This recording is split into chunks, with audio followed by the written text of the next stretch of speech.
I want to give you, ooh, gosh, that was a huge bird.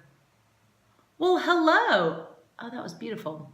You didn't see it. It was beautiful. Take my word for it. Hi guys, welcome back to my channel. Today I'm going to update you on where things stand with my latest and greatest recurring miscarriage treatment appointment. Da, da, da, da, da, da. It's like the Instagram filter. Last Thursday, I had an appointment that I've been talking about quite a bit on this channel where they take a catheter, put it up inside, inflate your uterus to try to look for polyps. Apparently, polyps are a common reason for recurring miscarriages because you can't really navigate and see them when you just do a normal ultrasound. You have to do this inflating procedure to spread the wall out. Think of a balloon. It's like spreading a balloon wall out and being able to see if there are little polyps, or I guess they're not tumors, but little like cysts.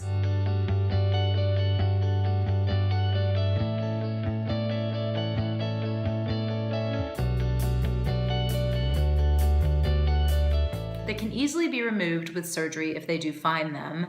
That's what I was going in to do. Funny story, okay?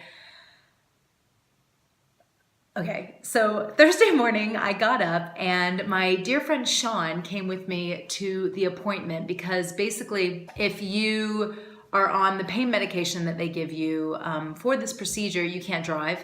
Got to the hospital. It was funny. He asked me, he's like, are you nervous at all? And honestly, I was like, I'm so like in the moment right now. I'm not even thinking about it until like I walk in the door to get the procedure done. So I was like jokey, sarcastic Eileen. Like I use comedy to deflect from any kind of nervous anxiety, insecurity. Comedy's my go-to. We got upstairs and we were going through the paperwork and stuff, and I got up to the appointment and this girl called me in and she was like, okay, so first I'm gonna give you this and this. You need to take this pill. This is for pain for the procedure, and you need to go give yourself this. Y'all, it was a suppository.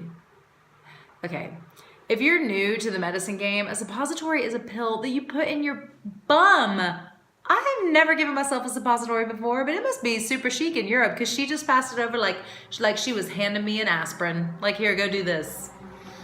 So I took the pill that I had to take. So I went in the bathroom and I didn't know what I was doing. I'm not gonna give you too much detail, but I was doing it wrong at first. It really hurt. And I was like, this is awful. I'm just not gonna do it. I was just gonna like not do it and throw it in the bin and say that I had done it. But apparently it was gonna really help me with pain in this procedure because there's really bad cramping. They've had people pass out. So I was like, oh, I have to do it. So finally I got it in there.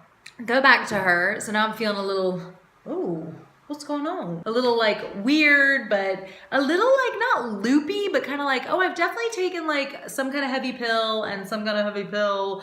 And I'm a little like, you know, a little loopadaisical. Get back to her, she's like, okay, now I'm gonna give you the injection for pain. So I'm getting like another layer of pain relief. Get all that. I go back out to the waiting area to wait to go in for the actual procedure. I'm sitting with Sean, we're talking, and I'm like, I'm feeling a little like loop-de-loop. And we're just like sitting, chatting, joking around, and then they call me in.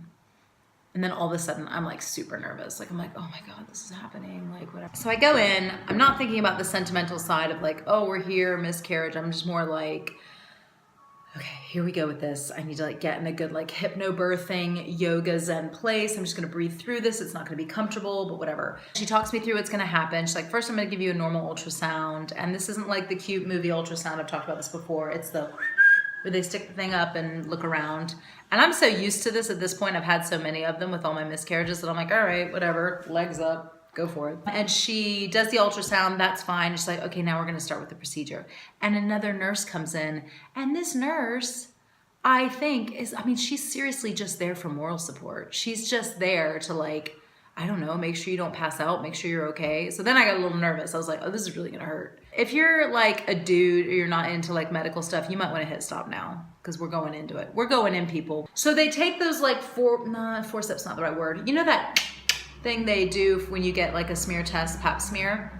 They put that one in, but that's like, it's like one of those on steroids because they gotta like really be able to get in there. So they go, it feels like. And I'm like, oh, okay. So I start breathing really heavy because that's like super uncomfortable, obviously. She's like, okay, now I'm gonna put the catheter in. Now keep in mind, I am high as a kite on this pain medication now, so I'm kind of like, okay, whatever. I'm breathing through it. Feels a little weird, whatever, but I feel good. She goes to put the catheter in, and she's like, a girl had asked me earlier, to be fair. She's like, what day of your cycle are you on? I'm like day 10 or 11.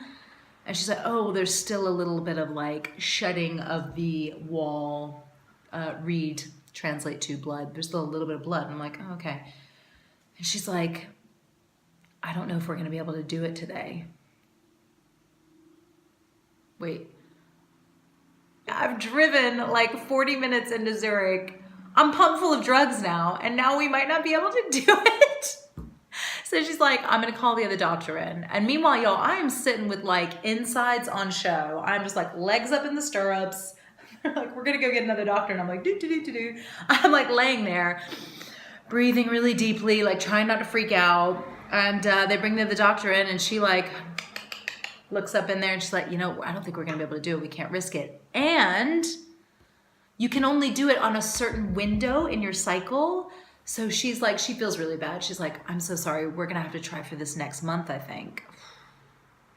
Oh, that sucks. The reason that I still had a bit of blood at day 10, 11 was because I haven't had a period since my last miscarriage. And she's like, she was horrified. Like, she was so nice. She's like, thinking about it in hindsight, we shouldn't have booked you in for this until you had a full cycle with a normal like 6-day period. Then we should have had you in.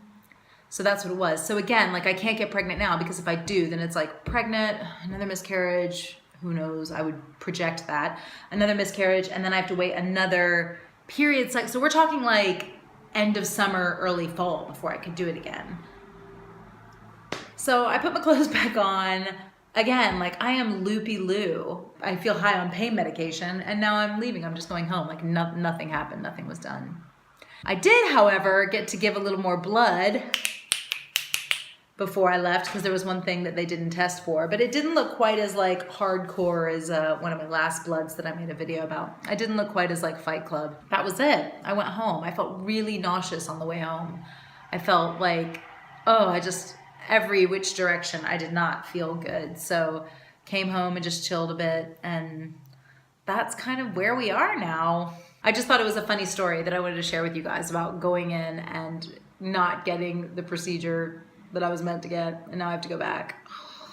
So that's really it for the recurring miscarriage side of things. I'm kind of back, normal day-to-day life, working out, going to CrossFit. I don't know if you guys have seen, but I've just started a new series about really needing to lose like my last 15 pounds from before I had Patrick. So those videos are going up on Wednesday, so come back and check in for that. And also too, if you want a bigger dose of Eileen all day, every day, go over to Instagram. You can find me at Eileen Vincett. If you're out there and you are watching my videos for the first time and you have had a miscarriage or have had recurring miscarriages, I'm just sending tons of like strength your way. Take a look at some of my other videos, and hopefully they will offer you some sort of support or just a sense of you're not alone, because it's crap and you're not alone. I hope you guys have an awesome, awesome day. Thanks so much as always for watching, and I will see you soon. Take care. Bye.